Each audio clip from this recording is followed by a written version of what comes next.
जय हिंद दोस्तों, मैं उदय भारती आप सभी का एक बार फिर से स्वागत करता हूँ एजुकेशन मैजिक के इस यूट्यूब चैनल पर। दोस्तों, आज का जो हमारा जो क्वेश्चन आंसर का जो वीडियो है, ये है चैप्टर नंबर 3 जियोग्राफी का।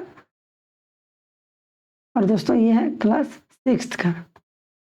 ठीक है दोस्तों, तो इसका जो कॉन्सेप्ट वाला वीडियो है वो हम बना चुके हैं। तो प्लेलिस्ट में जाइए और उसको पहले देखिए, उसके बाद आपको यहाँ से समझ में आएगी। ठीक है, तो हमारा जो आज का पहला सवाल है, और दोस्तों चैप्टर का नाम है पृथ्वी की गतियाँ। तो यहाँ लिख देते हैं पृथ्वी की गतियाँ।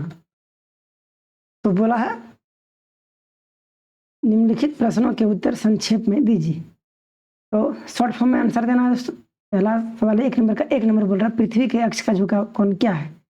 तो दोस्तों, सूर्य की परिक्रमा के दौरान पृथ्वी एक और कुछ झुकी रहती है। इसका झुकाव कौन 66.5 डिग्री होता है।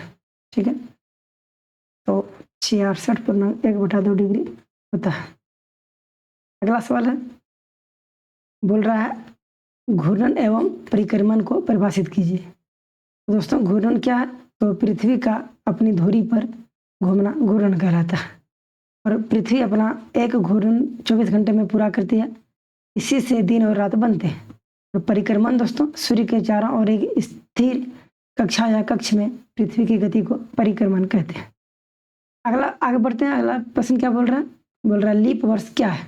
तो दोस्तों, यह वह वर्ष होता है जिसमें फरवरी माह जो है 28 दिनों की जगह पर 29 दिनों का होता है। तो 28 डेज के जगह पर जब 29 दिनों का फरवरी माह होगा, तो इस प्रकार लीप वर्ष में 365 दिनों के स्थान पर 366 दिन का होगा। दोस्तों, एक वर्ष में जो है 365 दिन होते हैं। और जब लीप ईयर लगेगा तो एक दिन उसमें जुट जाएगा, तो हो जाएगा 366 दिन। तो लीप वर्ष प्रत्येक 4 वर्ष में एक बार आता है।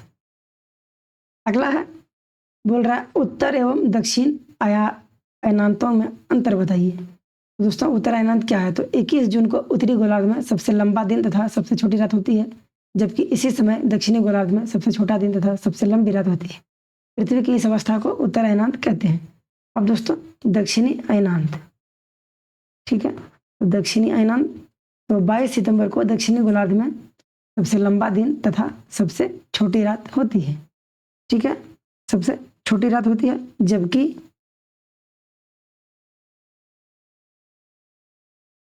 इसी समय उत्तरी गोलार्ध में सबसे छोटा दिन तथा सबसे लंबी रात होती है। पृथ्वी की इस अवस्था को दक्षिणी अयनांत कहते हैं। आगे बढ़ते हैं, विषुव क्या है? अगला सवाल है विषुव क्या है। तो दोस्तों, 21 मार्च एवं 23 सितंबर को सूर्य की किरणें विषुवत विरुद्ध पर सीधी पड़ती है। इस अवस्था में कोई भी ध्रुव सूर्य की ओर झुका नहीं होता है, इसलिए पूरी पृथ्वी पर दिन एवं रात बराबर होता है, इसलिए इसे विषुव कहते हैं। दोस्तों, अगर आप कॉन्सेप्ट का वीडियो देखिएगा तो वहाँ हम आपको ये सब जो जितना सारे पॉइंट है उसको हम समझा दिए, तो आपको वहाँ कोई दिक्कत नहीं होगी। 6 नंबर बोल रहा है दक्षिणी गोलार्ध में उत्तरी गोलार्ध की अपेक्षा उत्तर एवं दक्षिण का अयनांत अलग अलग समय में होता है, क्यों? तो दोस्तों, जब उत्तरी गोलार्ध सूर्य की तरफ झुका होता है तो सूर्य की किरणें कर्क रेखा पर सीधी पड़ती है, इसलिए उत्तरी गोलार्ध में ग्रीष्म ऋतु होती है तथा दक्षिणी गोलार्ध में शीत ऋतु होती है। और जब दक्षिणी गोलार्ध सूर्य की ओर झुका होता है तो सूर्य की किरणें मकर रेखा पर सीधी पड़ती है, इसलिए दक्षिणी गोलार्ध में ग्रीष्म ऋतु और उत्तरी गोलार्ध में शीत ऋतु होती है। अगला सवाल बोल रहा है, ये दोस्तों 7 नंबर का है। ठीक है, तो ये हमारा 7 नंबर का सवाल है। इसको फिर से मिटा के लिख देते हैं दोस्तों।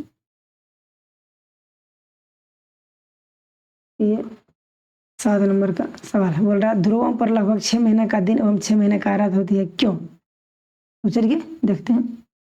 जब उत्तरी गोलार्ध सूर्य की तरफ झुका होता है तो पृथ्वी अपने अक्ष पर झुके होने के कारण उत्तरी ध्रुव पर लगातार 6 महीने तक सूर्य की किरणें पड़ती है। ठीक है, जिससे 6 महीने तक का जो है दिन होता है, और इसके विपरीत दक्षिणी ध्रुव पर 6 महीने की रात होती है। और जब दक्षिणी गोलार्ध सूर्य की ओर झुका होता है तो दक्षिणी ध्रुव पर लगातार 6 महीने सूर्य की किरणें पड़ती है, जिससे 6 महीने का दिन होता है, तथा उत्तरी ध्रुव पर सूर्य की किरणें 6 महीने तक नहीं मिलती है, जिससे वहाँ 6 महीने में रात होती है। तो दोस्तों, 1 नंबर का हमारा पूरा जो वीडियो है वो कंप्लीट हो गया दोस्तों। चलिए बढ़ते हैं हम 2 नंबर की ओर। बोल रहा है सही उत्तर चिन्हित कर टिक लगाइए। ठीक है, तो बोल रहा है सवाल, पृथ्वी की सूर्य के चारों ओर गति को क्या कहते हैं? तो पृथ्वी के चारों ओर जो पृथ्वी की सूर्य के चारों ओर की गति को हम लोग परिक्रमण कहते हैं। तो एक का ख नंबर सही हो गया। अगला क्या बोल रहा है, सूर्य की सीधी किरणें विषुवत रेखा पर किस दिन पड़ती है? ऑप्शन है 21 मार्च, 21 जून, 21 सितंबर। तो दोस्तों ये 21 मार्च होगा, और नंबर सही। अगला सवाल बोल रहा है, गर्मी में क्रिसमस का पर्व कहाँ मनाया जाता है? तो ऑप्शन है जापान, भारत और ऑस्ट्रेलिया। तो दोस्तों ऑस्ट्रेलिया में गर्मी के मौसम में क्रिसमस पर्व जो है क्रिसमस का मनाया जाता है। अगला सवाल बोल रहा है 4 नंबर, ऋतुओं में परिवर्तन पृथ्वी की किस गति के कारण होता है? तो दोस्तों ऑप्शन है घूर्णन, परिक्रमण और गुरुत्वाकर्षण। तो दोस्तों ये हो जाएगा इसका राइट उत्तर। आगे बढ़ते हैं। बोल रहा है रिक्त स्थान यानी खाली स्थान को भरिए। तो एक लीप वर्ष में दिनों की संख्या कितनी होती है? तो दोस्तों ये 366 होती है। फंड को थोड़ा सा बड़ा कर लेते हैं, 366। 365 का एक वर्ष होता है दोस्तों, लेकिन जब लीप वर्ष लगता है तो 29 दिन का फरवरी होता है, तो वहाँ हम 366 दिन का उपयोग करते हैं। पृथ्वी की प्रतिदिन, आगे बढ़ते हैं, पृथ्वी की प्रतिदिन की गति को क्या कहते हैं? दोस्तों इसको घूर्णन कहते हैं, घूर्णन। ठीक है, अगला सवाल है, पृथ्वी सूर्य के चारों ओर जो है डैश कक्षा में घूमती है। तो दोस्तों स्थिर कक्षा में घूमती है। आगे बढ़ते हैं, 21 जून को सूर्य की किरणें कौन सी रेखा पर सीधी पड़ती है? दोस्तों कर्क रेखा पर सीधी पड़ती है। और दोस्तों शीत ऋतुओं में जो है दिन जो है छोटे होते हैं। इस तरह से हमारा जो पूरा क्वेश्चन आंसर का जो आज का चैप्टर नंबर 3 का जो वीडियो है वो दोस्तों कंप्लीट हो गया है। तो आप पहले बेसिक पढ़िए और उसके बाद क्वेश्चन आंसर को पूरा कीजिए। तो आपको जो है प्लेलिस्ट में मिल जाएगी वीडियो। दोस्तों thank you so much video में बने रहने के लिए। दोस्तों इस चैनल को सब्सक्राइब करें, वीडियो को लाइक कीजिएगा, कमेंट कीजिएगा। मैं उदय भारती आप सभी का एक बार फिर से धन्यवाद करना चाहता हूँ। आप वीडियो में बने रहें। दोस्तों इस चैनल पर आपको JCERT यानी झारखंड बोर्ड और NCERT के ऑल क्लासेस की वीडियो ऑल सब्जेक्ट के यहाँ मिल जाएंगे। तो आशा करते हैं आपको कोई भी परेशानी नहीं होनी चाहिए, नहीं होगी दोस्तों। तो आज के लिए इतना ही, मिलते हैं अगली वीडियो में, तब तक के लिए धन्यवाद। Thank you so much.